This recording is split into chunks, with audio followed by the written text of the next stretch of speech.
Good morning, everybody. My name's Nicole Rickard. I'm Head of Communities for East Suffolk Council. I also work for both of the clinical commissioning groups that cover East Suffolk. Interesting times doing this session this morning because our Home But Not Alone service has gone live again from 9 o'clock this morning, and that was the response to the first phase of COVID, which has been stood back up again.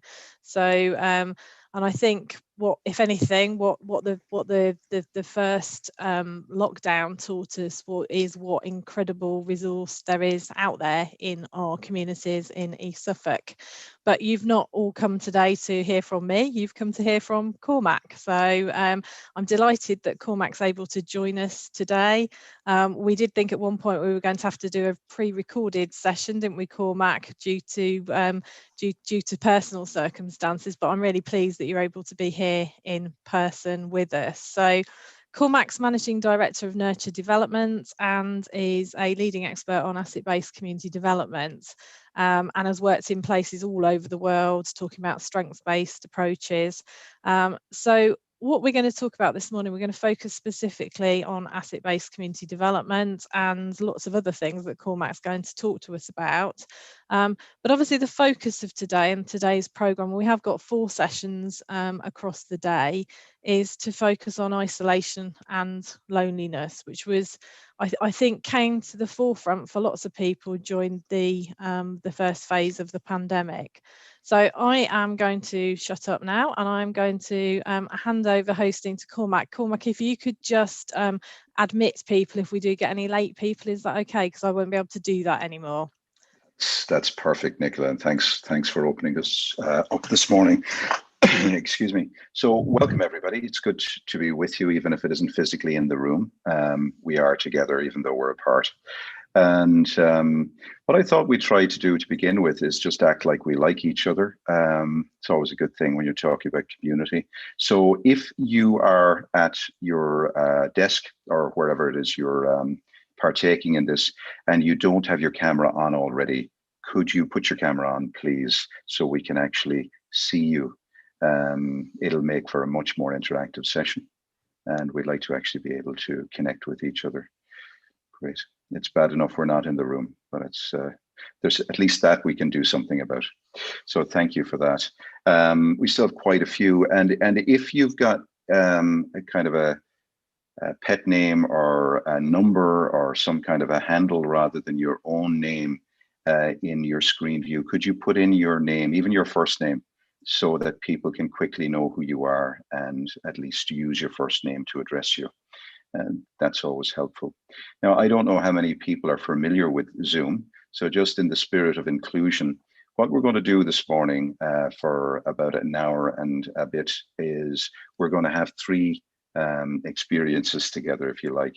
The first is with me on my own and you guys, and we're just going to try and have a little bit of input and also a little bit of breakout and conversation. So I'm going to try to mix that up for a half an hour, give or take. And then we're going to have some conversations with a number of local people who really get the context, and Sally in particular are going to join us. We may even find out others will be feeling good about joining in, but we'll have a particular interaction between Anne Osborne and Sally Connick and myself, and that will follow. And then an open question and answer session. Now, in terms of the Zoom, throughout, you've got the facility at the very bottom of the screen there, the chat facility. If you haven't used that before, or even if you have used it before, why don't you go to it now and just put in your name and say hi, what the weather is like where you are, which is presumably pretty much all the same, but you might be in a microclimate. So just let us know what it's like where you are, and just get used to using the chat, okay? Particularly if you haven't used it before. So the chat is one facility I'd call your attention to. All right, seems to be a lot of rain going on.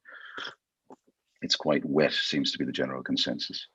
The other facility that I want to call your attention to today is the breakout room.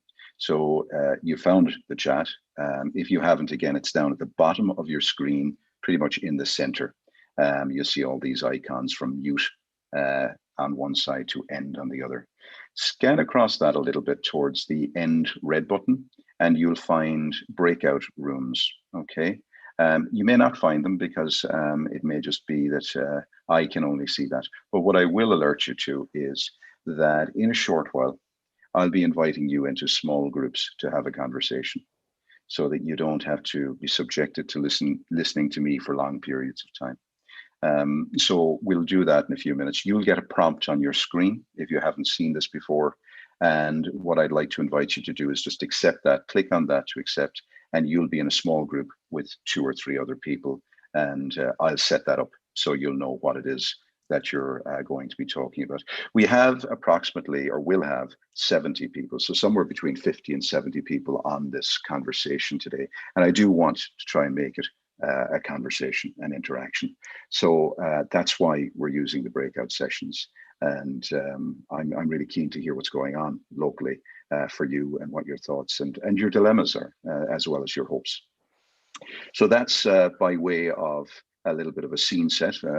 We need to know what's in the Zoom process. So that's a little bit on that. That's the game plan. Okay.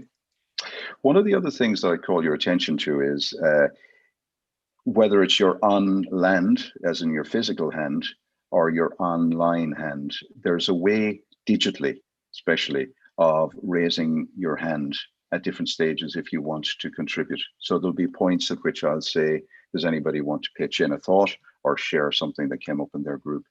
What's very helpful when we have 50 plus people, and you'll see this if you look at the screen yourself, that actually to see everybody, you've got to click into 2 or 3 screens.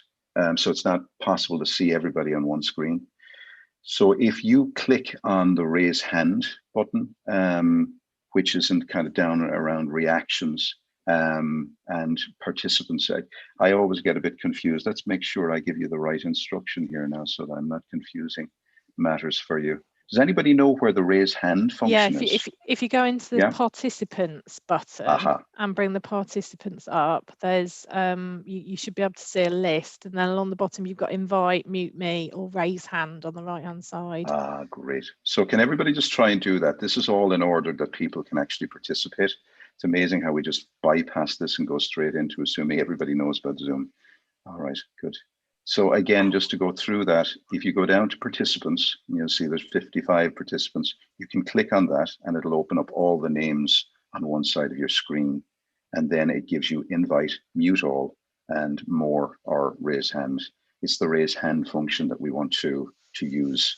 The idea really would be that while I'm inputting, it's probably as well to let me wax lyrical for a little while anyway, and you can then at the end of that shut me up if needs be, but I'll try and keep it concise. So that's all by way of introduction and a little bit of hosting. I hope you feel a little bit more at ease, particularly if Zoom is new to you and you're new to Zoom. You're very welcome. It's a joy to be with you, and I want this to feel like a community experience where you're welcomed in. I feel more like a guest in your conversation than anything else, and an honored guest as well. So let me just say a few things by way of trying to build a little connection between us, because I think this is something we're going to need to get better at, how we actually convene online as well as on land conversations. So I think one of the things that probably is most challenging about building community is that often in our communities, the authority seems to be with the few rather than the many. So a lot of the communities that I work in around the world have a kind of a narrative or a story which says the only way things are going to get better is if somebody out there gets their act together and makes it better. So it's what I call the myth of the big man. Now, I'm not too gone on the myth of the big man, and there's something quite significant happening the other side of the pond. I'm in Ireland, so which I think will absolutely empirically prove that if we're waiting for leaders to get their act together before we act, we're in trouble. So a lot of what we're talking about today is not getting our leaders or our institutions necessarily to act better, but to figure out how we can get our communities more connected and acting stronger Now, we've seen examples of where this happens and how it happens. We've also seen where institutions can be helpful and indeed where they can be decidedly unhelpful.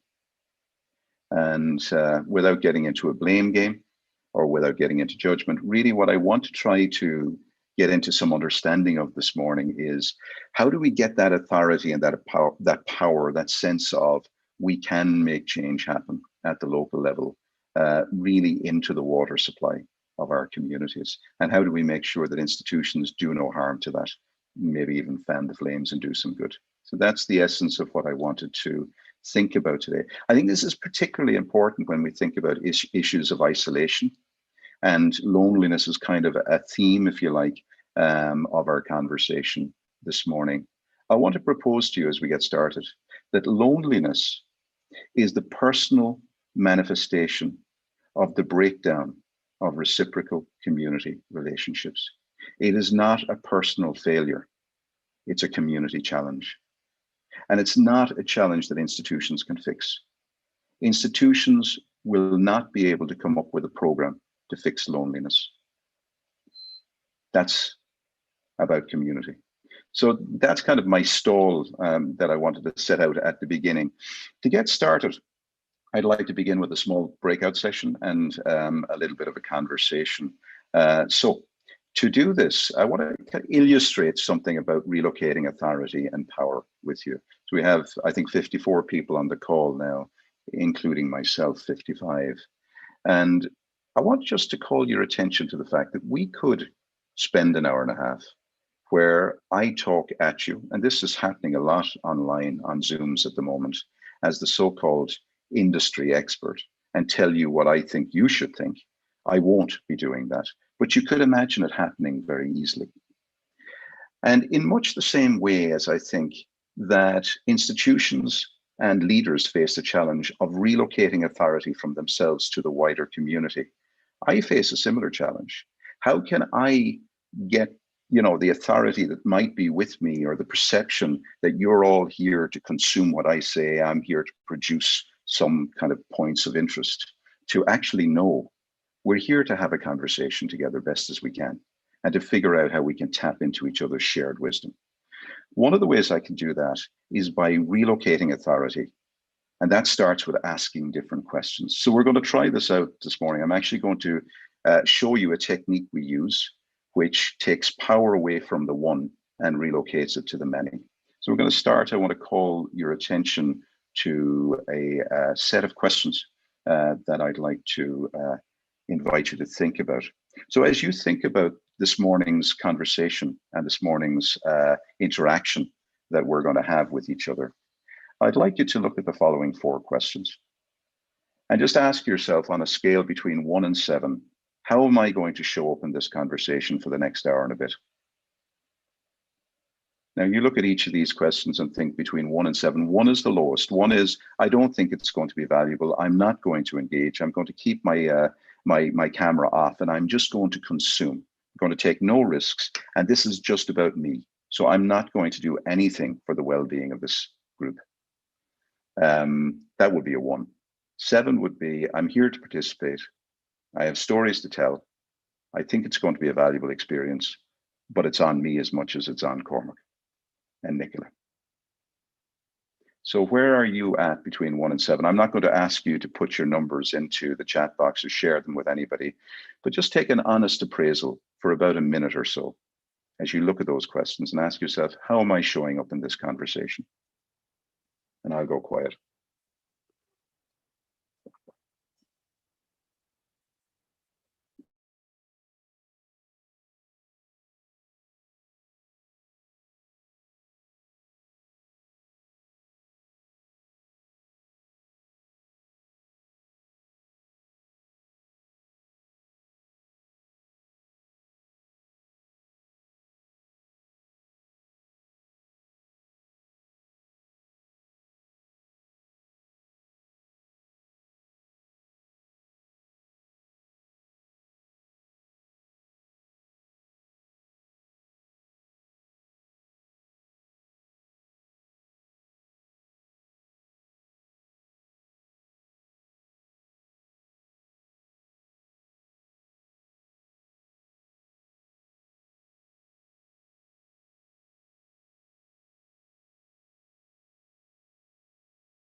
Okay. This may be a very different way of starting than what you expected, but I have an intention behind this. And essentially what I'm trying to do is model one of the most important things about building community, which is it's about relocating authority. So if authority is held, or the idea that somebody out there is going to come in and fix our problems for us is the general view, we have to do something about that to begin with, because community is a verb. We have to do it. It's about participation. So if most people are consuming it rather than producing it, it just won't work. And one of the most lonely times I've ever had in my life were times where I wasn't able to participate or contribute, where I was just treated like a passive recipient and I wasn't seen as useful or as having anything to offer. There's nothing, I think, more lonely, as well as that, the isolation of being separate from a group. There's nothing more lonely than that. What I'd like to do now is I'd like to go into small groups. And what I want you to do when you're in your small group of 3 is just talk about what struck you about those questions. I'm being very transparent and saying, I'm trying to model what I think leaders and institutions, and I mean leaders in local communities as well, leaders and institutions need to do if we're going to mobilize the whole community to respond to COVID-19 and not just a small few. So these questions are very intentional. I'm going to break out into small groups. So we'll be in groups of roughly about 3. I just need a moment or 2 to set that up. So just bear with me.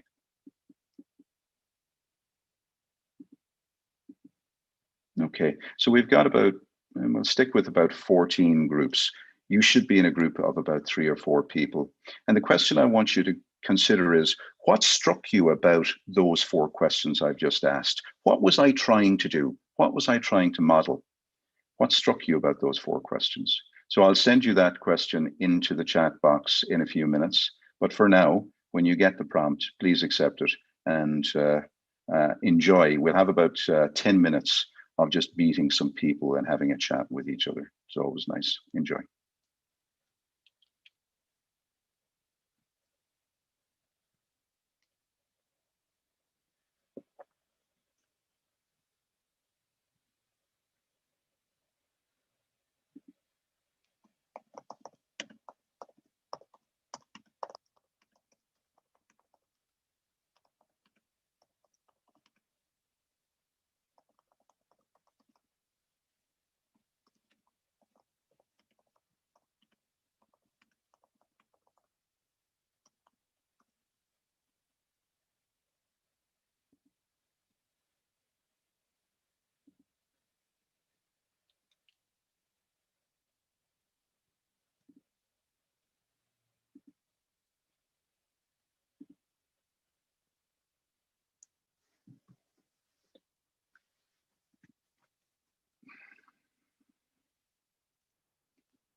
Welcome back, everyone. So I think we have a couple of more people joining us, and yeah, so we have, I think, at least 2 more people with us now. So welcome. You're just joining us as we're returning back from a small group conversation, which is a little bit of a scene setter and a little bit of an animator of the group. So let's just check in with those who have been part of that conversation. And I suppose the question that I asked you was, what struck you about those 4 questions, particularly in terms of their purpose? Why would they be useful when it comes to building community and encouraging participation? Any thoughts on that? Remember, again, you can raise your online or preferably your digital hand there. So we have John. Anybody else? Okay, John, why don't you pitch in and get us started in the conversation? So what were your thoughts with regard to those questions, if you want? Well, it's interesting. Before we went into the breakout, my view was that I wanted to take a risk factor of 4. That's because I'm a fairly cautious individual by nature. But following the discussion I had with 2 fantastic delegates, I'm looking at it now more as for the community's benefit rather than for me personally. And in terms of tackling any of the issues that we face as a community, whether it's loneliness and isolation, whether it's young people, whether it's transport or whatever, then the risk factor has got to be 7 on your scale. Because one of the things that I think has historically has blighted decision making is where we haven't had all of the right participants present. So we haven't gone outside our comfort zones. Parish councils, in my case, tend to be fairly staid affairs. There's a certain type of person who joins them. And we need to embrace everybody in the community who is a stakeholder. And to many of us, that will entail risk.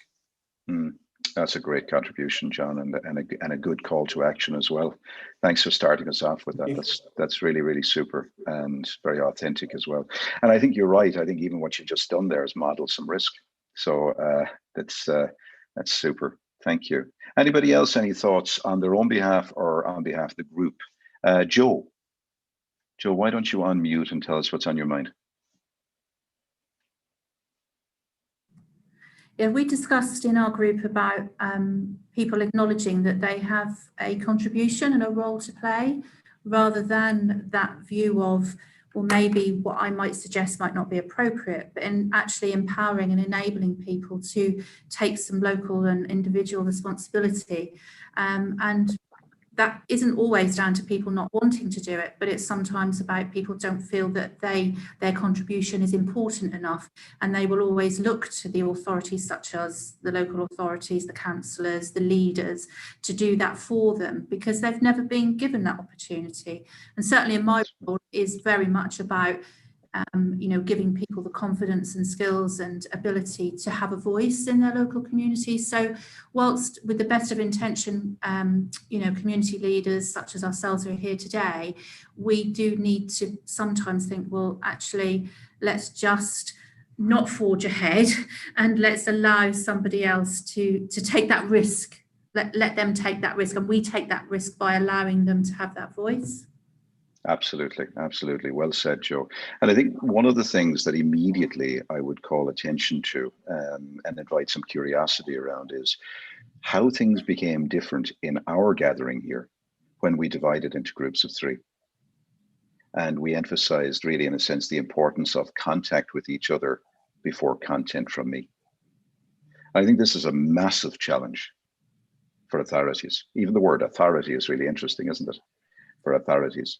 That actually the content is coming before the contact. I love your point, Joe, around people sometimes need support to show up. And if they don't know that they matter, it's very hard for them to tell you what matters to them. If I don't know I matter to you, I'm not going to tell you what matters to me. Exactly. So there's a whole piece around that, isn't there? And I love the way you frame it. So terrific, Joe. Thank you so much. Steve, Councillor Steve. Yeah, thank you. Tell us what's on your mind. Well, thank you, Cormac. I suppose I went into that room with a 1 in mind because I happen to be a leader, and I thought actually the reason I'm here today is to listen and to garner information from the other 56 people that are present at this conference, rather than putting forward my own ideas and suggestions, because I have enough trouble trying to coalesce them into sense. So I'd much rather listen to other people. And as it so happens, you threw me into a group with another leader. So there was myself and Peter Byatt in there, but we were saved by some sensible people that don't do leader talk. And we had a really, really interesting conversation. But I think, if I'm completely honest, Cormac, I'm still at a 1, because I'm here to listen, not to talk. Well, that's great. I am talking. Yeah. Well, yeah, that's okay though. But I think the principle of serving while walking backwards is a really, really useful one, because it's about creating space. So there's lots of different ways of participating, and I think one of the ways is actually just stepping back and creating space for others to have voice. So I think that's important too, Stephen. Thank you for that. I love your play with leadership, because I do think you're right. I think so much of this is about connectorship more than leadership necessarily in the classic sense. And this idea that a leader sometimes has to create space, not necessarily deliver or do something, is a really important idea. And I think we'll come back to it again and again during this conversation. Helen, can I invite you to unmute and tell us what's on your mind? Well, I felt that the risk was quite high, to be honest, when I first saw who was here, because I see my boss is here, my boss's boss is here, and my boss's boss's boss is also here. So it feels that felt a little bit risky. But I think fortunately, they know me quite well to actually be able to overlook their leadership and where they stand in our organisation, to be able to say our mind, because I'm really passionate about this method of working, and I'm at the ground floor in the community doing it. So hopefully the feeling of risk will dissipate as the conversations develop. Beautiful. Yeah, there is an element, isn't there, when you're in a kind of a power structure of having to check how safe things are. And I think that just is sensible. But there's also that challenge that if we're trying to grow a spirit of community, then democratic communities, at least, they only really work on consent. In other words, people who are there because they want to be there, rather than they've been told they have to be there, or they've been referred to a group. But they're there by consent, by choice, if you like. But the second is descent. And I think you're speaking to that to an extent, Helen, say we have to be able to say no. If we can't say no, our yes is meaningless. One of the quickest ways me as an outsider can assess whether people are serious about community or not is to go in and see what happens to people who speak up and say no. And if they're in an organization or a community where they get punished for saying no, it's not a real community. It's a bureaucratic, totalitarian, bullying culture. Might be using words like community, but the practice isn't true community. So I think you're calling some of our attention to authenticity as well, and kind of creating a culture of safe space where people can not just give out, because it's not just about complaining, but can actually talk about wants and can talk about concerns in a very open way. So thanks. And Helen, I love the point you're making about trust there as well, by implication, that all of these conversations only ever go at the speed of trust. If we're going faster than the speed of trust, it doesn't matter what our rhetoric or narrative looks like. We will leave people behind, and they'll meet us on the backswing, and it won't be pretty. So, yeah, thanks for that. Let's see, Rachel. Thanks, Cormac. I just wanted to, I think something that John and Joe mentioned made me then think, rather than in our breakout groups of 4, something that occurred to me after that was picking up on, what we were saying about, people kind of showing up, as it were. I mean, up here today for a start, but also in our communities.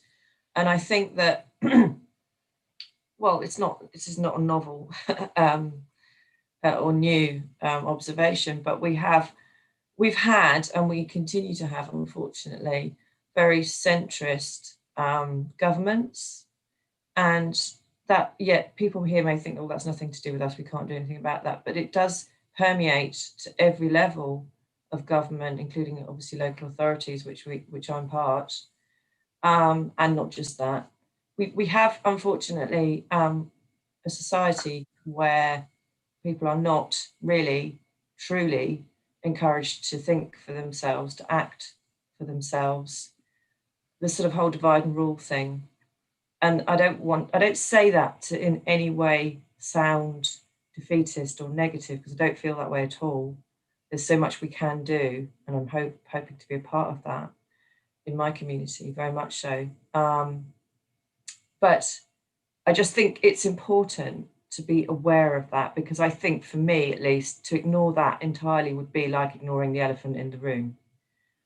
But back to the group thing, we all sort of, some of us, I think, I don't want to speak for the others, I'm sure they can speak for themselves, but we came into that looking at those 4 things.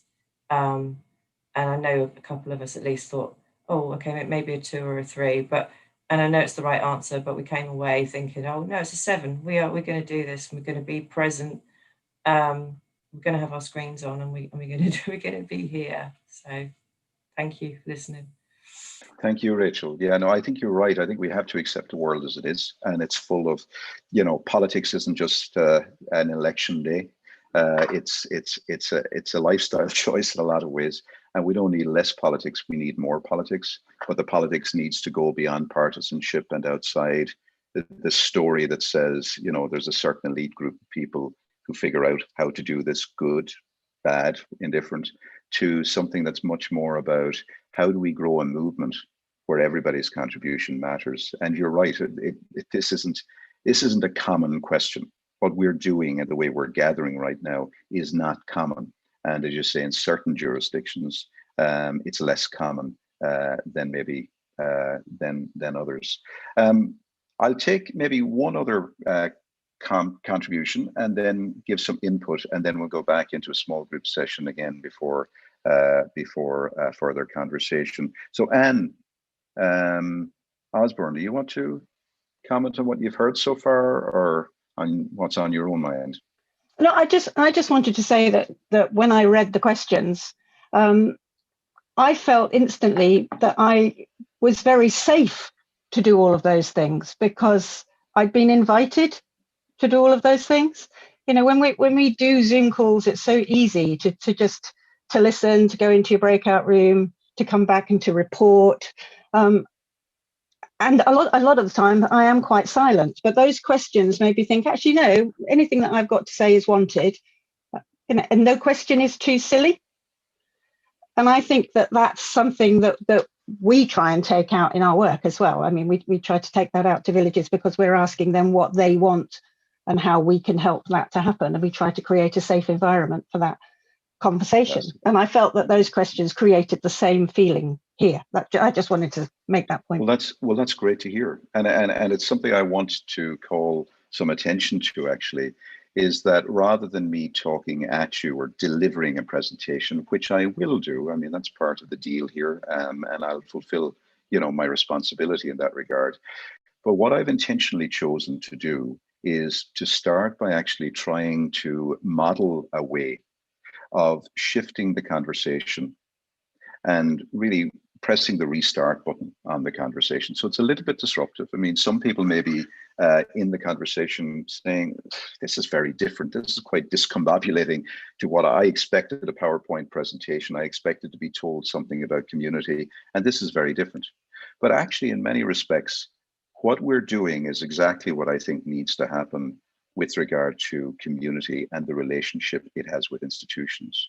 We need to renegotiate the social contract and figure out ways of having new and different conversations that aren't about neoliberalism, that aren't about getting people to pull themselves up by their bootstraps, but are honest and authentic conversations and say, actually, there's a whole set of things that only community can do.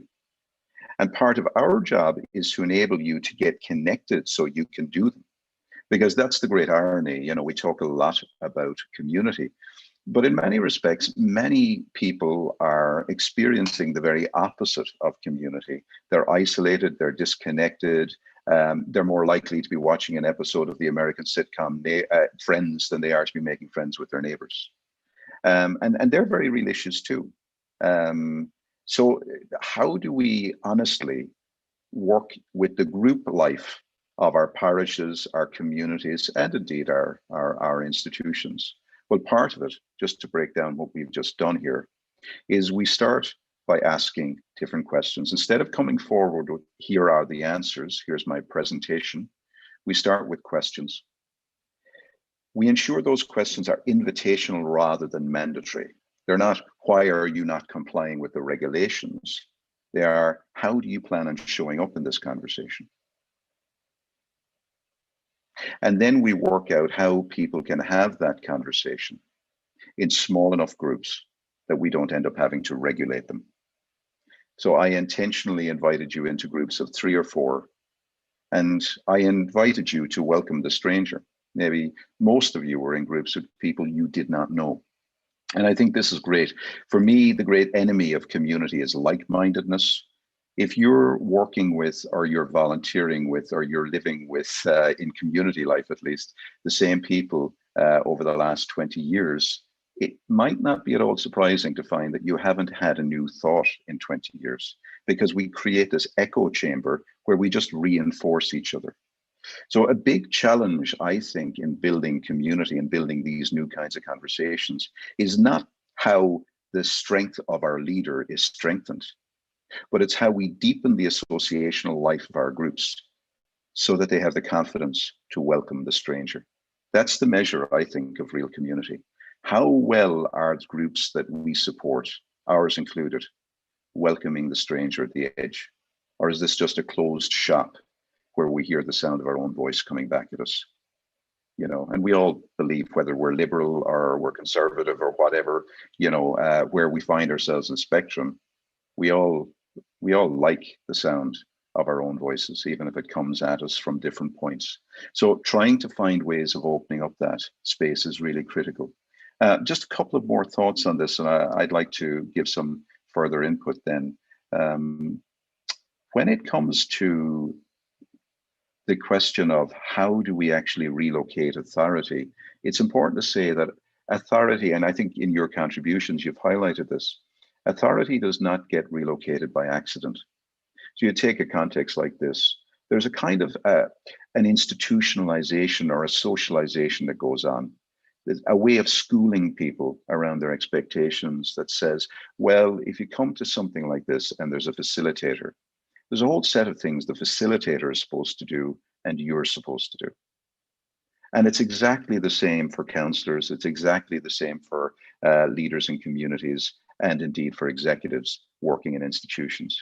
There's sort of a story that says, well, the credentialed, the elected, the qualified, they do a certain thing, and I, as the uncredentialed, do something else. It's almost like a way of thinking about this is we divide the world into producers and consumers.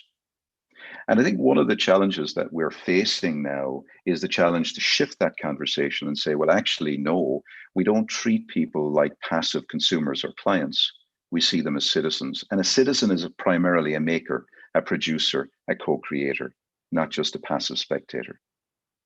So how do we do that? I'll talk a little bit more about that, but that's a little of what we were trying to do just there. The other is, again, I think we've said this already, questions animate, but so does language. So in the questions I asked, essentially I was asking you what you plan on doing. I could have shifted that. If I look at an awful lot of the narratives that I see coming out from public health and I see coming out from local government, they're not questions about what people plan to do in response to a challenge. What there really are is questions about what people expect the institution or the leader to do. I mean, I could have taken all of those questions and I could have shifted. Instead of saying, how valuable do you plan on this course or this conversation being, I could have asked you, how valuable do you expect this to be?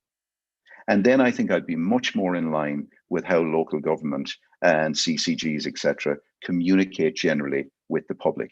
They don't have a what do you plan conversation and how can we support you to do it. They have a what do you expect conversation and how can we consult you to tell us how to do it to you or for you. And I think therein lies the problem. We need to flip the conversation from what do you expect to what do you plan and how can we support you to do it. Now, some liberal-minded people, and I would consider myself to be liberal-minded, by the way, would say, hang on a second here, that's letting the government off the hook. That's essentially putting the responsibility of the state onto the shoulders of the citizens. And I want to contend that that's not actually true at all. That in a democracy, and this is the real challenge here, in a democracy, the role of the professional is defined as that which happens after the important work of the citizen is done. In a technocracy, where experts are the leaders, the role of the citizen is defined as that which happens after the professional is finished. And I think we're in a technocracy, to go to Rachel's point. But that isn't just about politics, and that isn't just about leadership. It's almost kind of like the story or the narrative is very much the only way I'm going to get well is if I place my health in the hands of a doctor or a hospital. The only way my child is going to get a good education is if they get a good school, and so on. So it's almost like we're relocating functions, which are very important functions in the institutional sense, but we're outsourcing them to the professional world. And what I want to commend is an idea that if we're going to flourish forward fairly, where those that are most isolated can actually be really included actively, then it's not about building back better. I don't want to go back. I want to move forward and flourish forward in a much fairer way. And I think that in essence is about saying everybody, regardless of their label or their circumstances, has something to contribute to the well-being of their community. There are no exceptions. So this isn't about referring people to basket weaving groups or taking the lonely and getting them into activities that we prescribe. That's not what this conversation is about.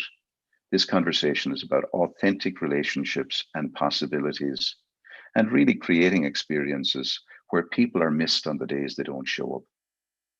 And I think people like you are perfectly placed to create the conditions for those kinds of possibilities. So let me say a word or two, if I might, just about how that all hangs together. I'd like to take a few minutes before we start talking with Anne and Sally to just invite some thought and maybe, again, a small group conversation around that. I believe that one of the possibilities really that's kind of before us is that in every community, and we saw this in March and April, that every community has groups and associations. And in the slide you see there, you see different kinds of categories of groups and associations that are not in every single community, but are in great supply in nearly all communities, whether they're parishes or neighborhoods, as you define them. And I want to really call your attention to this because I think this is the engine room of people-powered change. Ordinary, uncredentialed people who are kind of in associational life, connecting together to do things together they can't do on their own. Now, I often say that you might be the best solo singer in the world, but you'll never be a choir on your own. So there's a whole set of work in a democracy that falls to the choir. It isn't about the elite or the great leader or the best singer. It's actually group work, and it involves groups getting together. And we really, I think, saw that so clearly during March and April in the first kind of restrictive attempt to manage the fact that we're living into a pandemic conscious future, and that we're perhaps now, I think, maybe 7 months into a number of a year-long or years-long cycle. We don't know. But that really is important. It was almost like in March and April, as the institutional world hit the limits of its capacity, it was almost like a hydraulic relationship, and it started to go down. We started to see all of these associations go up. And I guess one of the questions we might want to consider in this conversation is how might we recreate that again? So the role of the institution, almost like a hydraulic effect, is to push the piston down on this side and really elevate the power of these associations and build an association of associations in every single parish, in every single neighborhood. One of the challenges in doing this, I think, is that many of our systems are structured, and much of our politics at the party political level and governance level is very much structured around the idea of doing things to and for people. And what we're actually talking about is figuring out ways of doing things with people and enabling people at the local level to do things by themselves.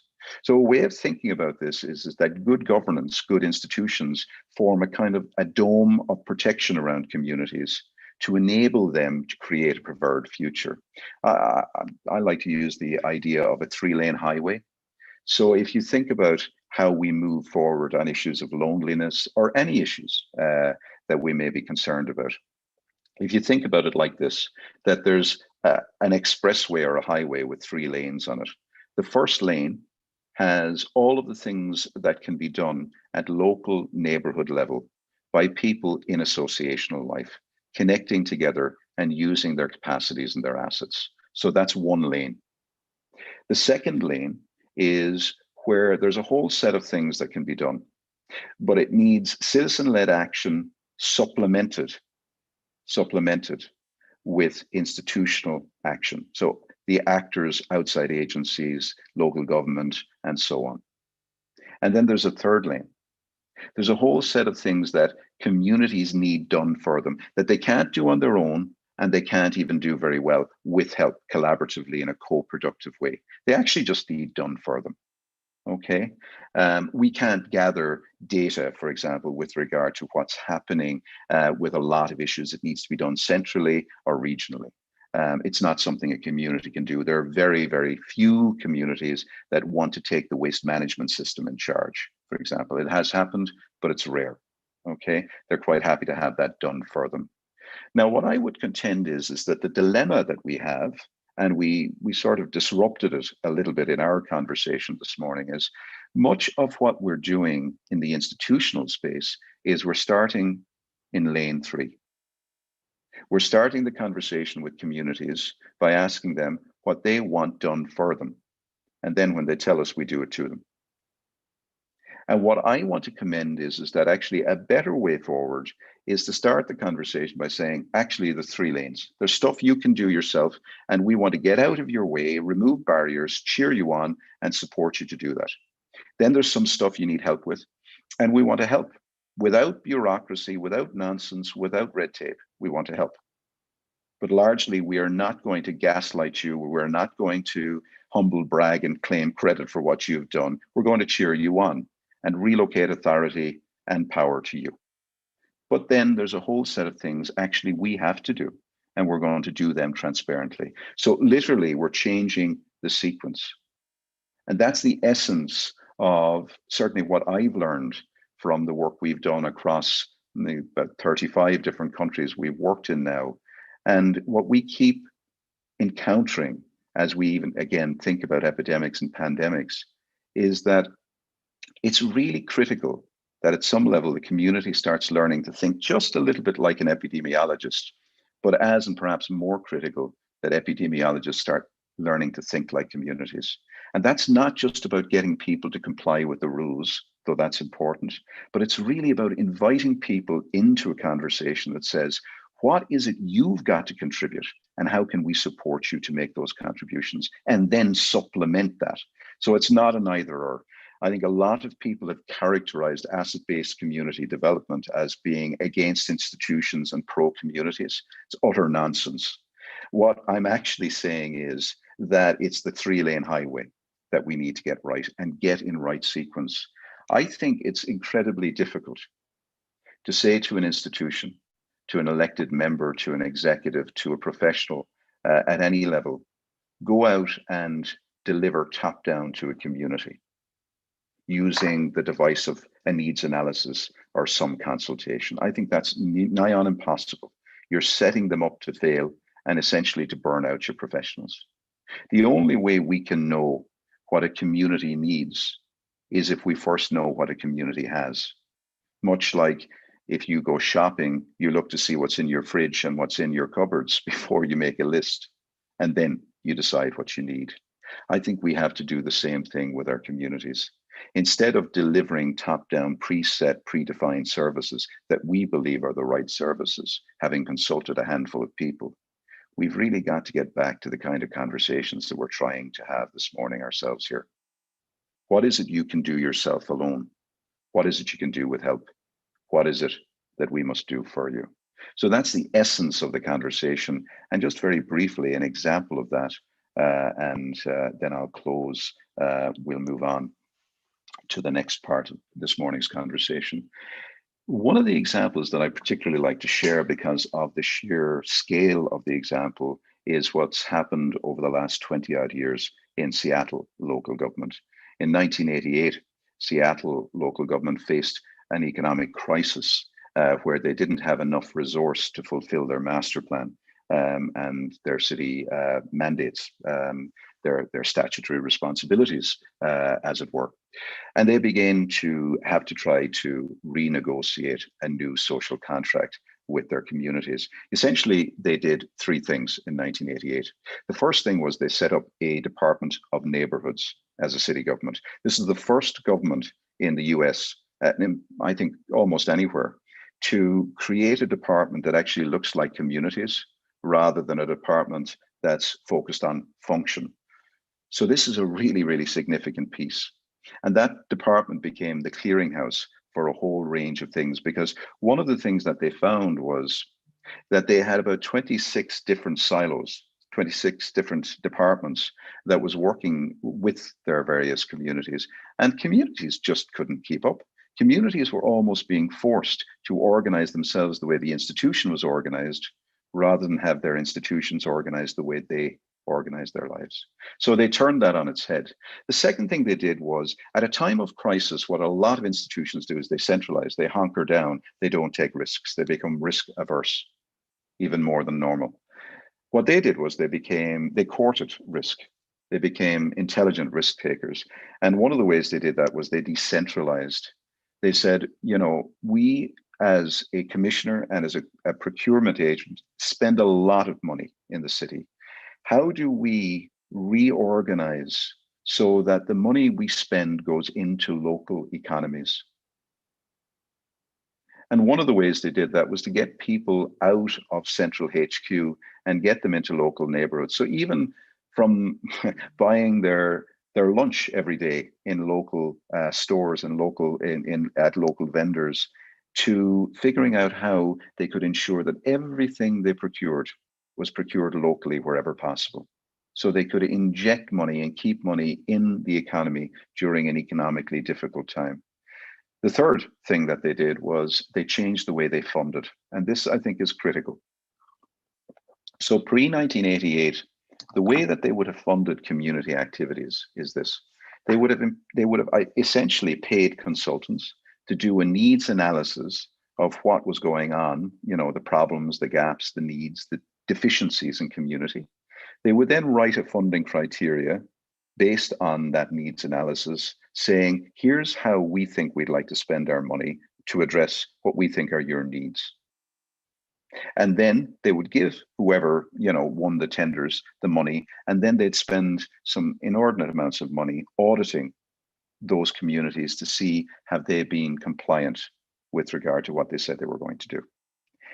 And when they actually broke this down and they looked at this, they couldn't come up with a better way of actually damaging social capital and causing conflict within communities, because essentially what they were saying is, to get local government money, you've got to fight with your neighbors. You've got to prove that you're more deserving as a football club than the 4 other football clubs in the parish.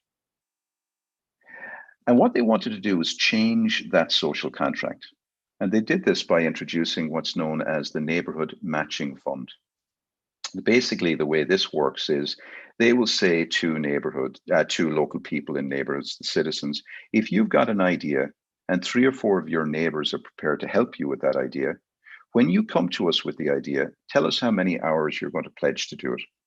And if it's broadly considered to be in the interests of the community, so you're not doing something that's doing harm or contrary to the law, we'll recognize every hour that you pledge as having a value of $15 an hour. So you no longer come to local government with cap in hand, but you come with an asset, with your own capital investment, and we will match your investment dollar for dollar. So this changes the relationship from a kind of a patrician, paternalistic grant. Even the word grant is quite interesting. I grant you. It comes from an old mindset to something that's very much about, no, this is your community.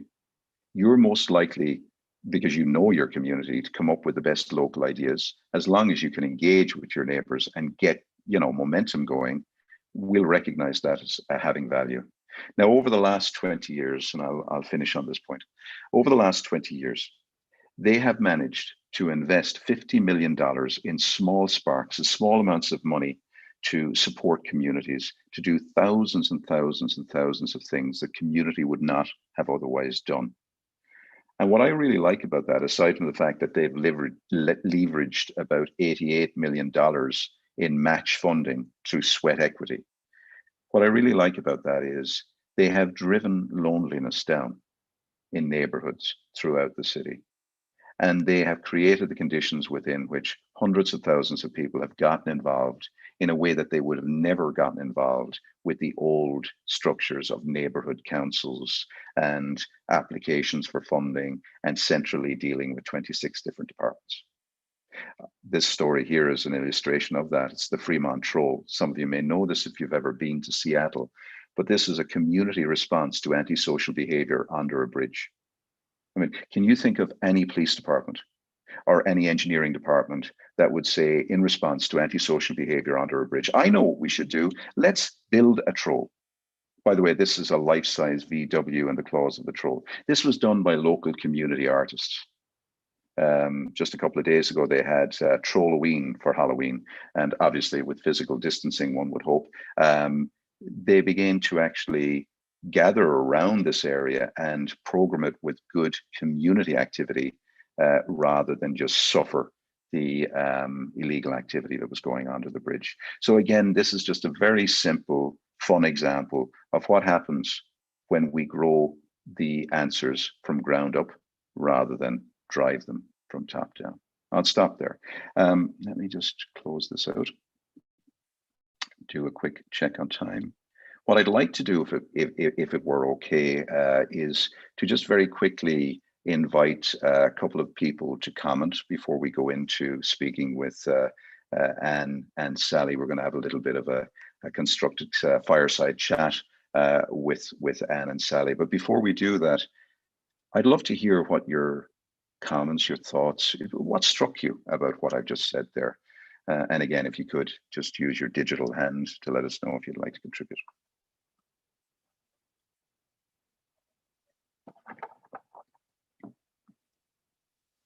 So we have Sally Longmid. Do you want to unmute? And we have Nicola. So I'll come to Sally first, and then Nicola. Sally. Hello. Yes. Good morning. Thank you. I'll only be very brief. Just the things that I wrote down, really. So the things that's always been in my head for many months now, and I kind of linked it with what you're saying, is that in theory we're all supposed to be swimming in the same direction, but it never feels like that. And also for the role, in the local government sector for town and parish councils that I represent. One real key statement that was said to me by a town clerk in the East a few weeks ago is they don't understand where their role starts and where it stops.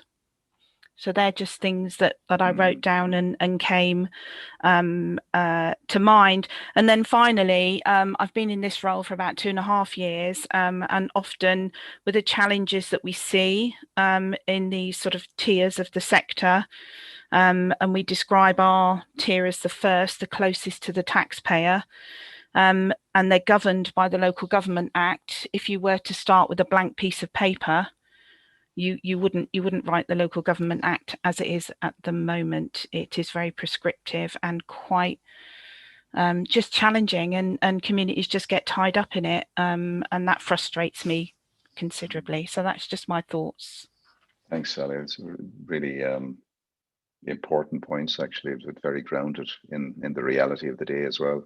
But one of the things that really struck me as well in your sharing is that it is very much about understanding the limits. You know, so I think what you're touching on is the principle of subsidiarity, that no bigger institution is going to do that which a smaller, more localized institution can do, even if it can't do it quite as well, but that it can do. And I don't feel in a lot of instances that the principle of subsidiarity is very well regarded or respected in practice. So I think there's huge challenge, and sadly, as crises kick in, I think that's the first principle to get undermined as things start to become more centralized. So some real challenges there in that. Thank you. Nicola. Hi. Hi, I Nicola. just really love the idea that we can give some ownership of the community, you know, through projects like the art project with the Fremont Troll. Because I think if they have, if the community have ownership, particularly for young people, then they have much more stewardship over it, and they're much more likely to take care of it and to be involved in it. So I really loved that. But one thing that I wondered, because we've been very involved in local community, and they stepped up so quickly at the start of the coronavirus crisis. You know, you ask the questions, what can you do alone and what can you do with help? Actually, a lot of the communities, not all of them, but a lot of the communities have shown that actually they can do quite a lot on their own, and they are in many ways quite self-sufficient, actually, and quite well organized. So just kind of wondering where that leaves us in terms of our role for provision into the future. That's a great question. So I think where it leaves you, this is a view rather than a prescription. But I think where it leaves you is beginning to, and it speaks to the Local Government Act as well, beginning to redefine function of local government. Currently, the way it's structured is it's almost defined and structured as the provision of goods and services, statutory responsibility. So it's the pivot is to provide. What we're saying in this conversation is the difficulty, if that's the only modality, if that's the only way you can show up, then it's very, very problematic when it comes to respecting the first lane. Because if you're constantly in accelerate mode, providing, then you're probably going to displace the capacity in the first. So there's a new function that we're introducing here, which is precipitating. And precipitating is about saying, before we start moving into providing services or providing support, we first need to understand, discover, if you like, what is the capacity of the community in its own right. That hasn't been done well to date. And this is the point I was making around the hydraulic relationship. It was almost only when the institution world was forced to recede that we started seeing like a hydraulic relationship, that the social capital started to really ascend. We need to find a way of creating a positive precipitant. COVID-19 has become a negative precipitant, like floods in communities become a negative precipitant to galvanize community. The question, I think, is how could we organize local government so that it becomes a positive precipitant, so it can catalyze the community-led action, but also be there to support communities and supplement. And I think that's the piece that's going to challenge us into the future. Can I invite James, Councillor James? Yeah, thank you, Cormac. I just want to say that I think over the past 10, 15 years, there's been a breakdown in families, religion, institutions, politics in dealing with issues. I think you can see it's the volunteer sector that has stepped up in those gaps in communities. I think what we're learning now from the lockdown and COVID is that we need to empower those communities. And this is something we're looking at East Suffolk. We have community partnerships where we're not telling people what to do. What we're saying is you come with the problems and we'll help you solve them. So it's very much grassroots upwards rather than coming down from the top. And I think that's really important. It's about controlling your own destiny and your own environment of where you live and how you can have control. There's a lack of engagement with politics, I think, at times, because people think it's something that's done to them. People have got to get over that hurdle, that we're part of the community, all of us together. And we have no answers, all the answers. We have to get some of the conclusions and some of the ways of dealing with these issues from the local groups upwards. So it's about empowering people and engaging them with the process. Yeah. Something that may or may not be helpful in this, just linguistically, a distinction that you might find useful is that if you think about empowerment, like if I say to you, I'm going to empower you now, James, who's got the power? You have, because you've just given it to me. Yeah. So a way of thinking about what you've just said, and I think what you said is really important. Linguistically, kind of in framing it, a way of saying this might be to say, actually, I am not going to empower anybody. What I'm going to do is work very hard to create conditions within which folks can build their own power. And then I'll be honest and transparent about how they can tap into whatever resources that institutions, outside institutions, whatever, have that can supplement that. But I'm really going to be clear about what I'm not going to do to be helpful. And it's almost back to Sally's point around, we really need to be clear about our limits and the threshold. So ironically, it's almost about us being honest about our lack of power that in a way invites people to step into the space. But nonetheless, what you said, James, is absolutely spot on. It's creating the conditions within which we call people into an awareness of their own power. It's almost like we're making the invisible visible. And that's what COVID has done. It's made the invisible sleeping giant of social capital visible. But the problem with it is it's going to come in waves and peaks and troughs. And in the second and third waves, people are going to get tireder and more disillusioned. And so part of our challenge will be, in the act of precipitating, we've got to get way better at convening. And it's less about, as you say, kind of making people responsible, but more enabling people to respond, really. So I love what you're saying, James, and I think it's spot on. And it's a nice segue actually into a conversation that we were hoping to have as we come to a close with Anne and with Sally. So if I may invite Anne and Sally to unmute, and let's have a few minutes of a fireside chat by way of closing today's conversation out. So you've been listening, Anne, and is Sally with us also today? Yes, she's here somewhere. Great. And Sally, so I suppose I'm just interested in your own reflections and thoughts, particularly in the context of your work and, you know, how this plays out in your work and your contributions locally. And do you want to pitch in first? Okay, well, I would say that the Coffee Caravan was brought into existence in the very beginning to find out, well, two things. It was to obviously address a need that our founder had recognized in that she was talking to people who were lonely and isolated, and she wanted to address that. She also wanted to address the fact that she knew there was a whole load of information out there for ways that they could help themselves, but they obviously didn't know. They didn't know what that information was. They didn't know what it was. They didn't know. So she wanted to get that information out there.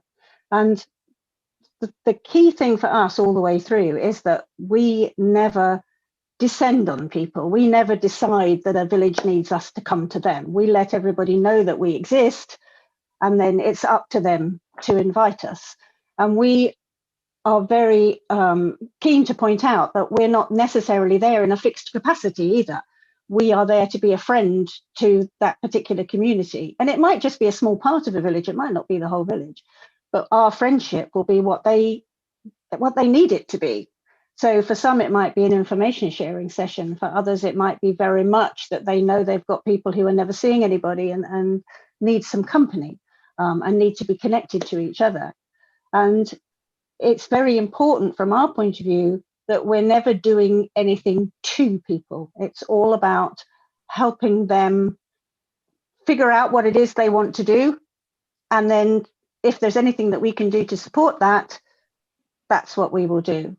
And our other initiatives that we have started, the More Than a Shop, which was initially set up to just highlight the fantastic work that community shops do, because for some people they are the only means of social connection, has just exploded through COVID because the community shops are doing such an amazing thing. And that has helped us to be able to find a whole new platform and be able to say to community shopkeepers, did you ever know how important you were? You know, it's not just about the bag of sugar or the fact that you sell kindling. It's all the other things that you do that draw your community together. And look, all these people are nominating you because they've figured it out. They know who you are. So now can we build on that, and can we share stuff with you that we have found out? And of course, the Meetup Mondays in the pubs is appealing to a whole different group of people who perhaps didn't feel brave enough to go to community events, but feel brave enough to accept the publican's invitation because they actually know they can walk straight past if they don't want to be there. And that's led to them participating in community events. But again, it's not us. We're just facilitating networks that then function for themselves. And that's always really been our mission. Yeah. So, you know, the neighbor relationship is the most important relationship, because that's the one that carries on when everybody else has gone. So let me draw out what I think are three really key things. One is that the neighborhood is your primary unit of scale. You're not looking for people to fix with diagnostic labels. The second is that you're looking for connectors rather than leaders, people who are good at convening. And the third is that you're alongside people by invitation rather than parachuting in by design or by mandate.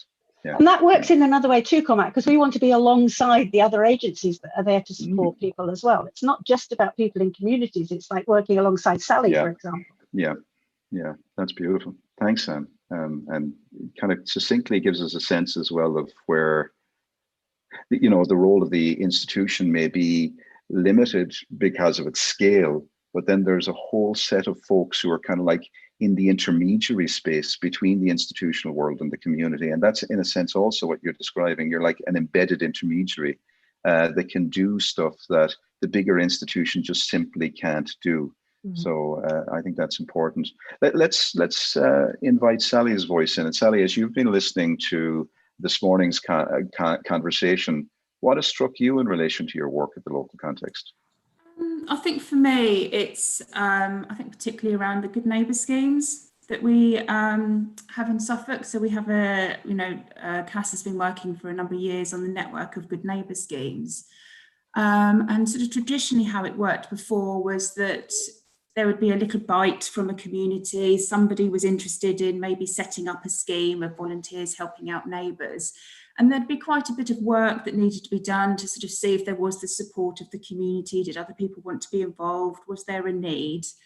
And when sort of COVID hit sort of March, April time, what we saw were communities realising, knowing for themselves that they needed to organise themselves to help out their neighbours. And it happened very naturally and very quickly without help from others. They realised the skills and the assets that they'd got within their own community to mobilise without sort of too much governance or red tape or anything getting in the way. They did it. And it's been a real time for reflection for us around the network and the language that we use. So it was like the language of becoming a Good Neighbour scheme, joining the network of Good Neighbour schemes, and we've really reflected on that, and now calling it a network of Good Neighbour groups. So it's, whatever you call yourself, whatever sort of, how you have mobilised yourself is absolutely fine. It's the common theme of communities coming together, helping each other out in whatever way that community needs. So yeah, it was just sort of, for me, it's just really fascinating how kind of before, kind of a lot of time and work was spent on the Good Neighbour schemes, as I say, to sort of like, is there a need? Whereas actually, if you know there's a need, it happens, and it happens very quickly and actually relatively easily. And then it's our role to then be working alongside to pick up on those bits where maybe the community or the group is unable to do that themselves. And we can take up a bit of that kind of work for them. So yeah, it's just been really, really interesting kind of reflection for us. And and then that just spills into sort of volunteering generally. We've seen hundreds, thousands, millions of people volunteering across the country. You know, particularly Suffolk, it was incredible how people offered their time, but I don't know if they'd even say that they volunteered. Mm-hmm. They gave their time, they shared their time, and they were given a chance to share their skills, what their, you know, their passions, what they wanted to do, without there being an ask and without there being a role description. They just did, and the space was given for that to happen. So again, that's something for us to reflect on. So while there's just been, you know, obviously just sort of terrible, you know, negatives from COVID, I think for communities, it's, for us as professionals, it's opened up our eyes as to how things can work. Yeah, absolutely, absolutely. And you know, that piece, we're coming to a close now. I know people have other things they need to go on to, but just one of the pieces I want to really appreciate is that the emphasis on the neighborhood and neighbors is definitely taking center stage. I think it was backgrounded, it has become foregrounded, and for very good reason. In all kinds of ways, we're seeing that there's a whole set of capacities, a whole set of possibilities in organizing at the neighborhood level that, if neglected, create all kinds of unintended consequences. You know, where we're seeing 20+% of people presenting you know, in their GP surgery who are not biomedically ill, but are incredibly isolated, incredibly lonely, and beginning to actually figure out what it is that we can do in that first lane, neighbor to neighbor at that level. Now, part of the challenge here is I think people do galvanize when there's a crisis. But what we've heard in this conversation is they also galvanize in response to thoughtful facilitation, animation, community building. And I think what you, Sally, and Anne, and I think others actually in their contribution have shared here is that this isn't so much about providing a solution to or for people, but it's about creating the conditions within which people can do the things they want to do by themselves with a little bit of cheering on and support, and where necessary as well, that can be supplemented. And that maybe that's a piece that needs a lot more attending to, and some resourcing. Now, the difficulty here, I think the challenge politically is we often relocate responsibility, but we don't relocate the power and the resource. So it's easy to say to communities, well, you're responsible now. But the challenge, and the leadership challenge here, there are many leaders on the call, is not just to relocate responsibility or blame, but to relocate the resource that is needed to support communities to reach the kind of potential that we've been talking about today. And I think that's really critical. So as I draw to a close, three things that I would emphasize through this conversation. The first is that it's critical that we shift our starting point away from our content and what we feel is the priority agenda to really focusing on relationships and contact.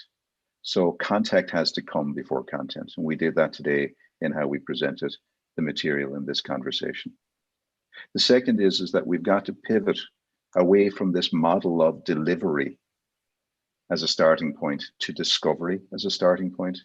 We can't know what people need until we know what they have. And that's about discovery. That's about getting local, as Anne was sharing examples, and Sally too.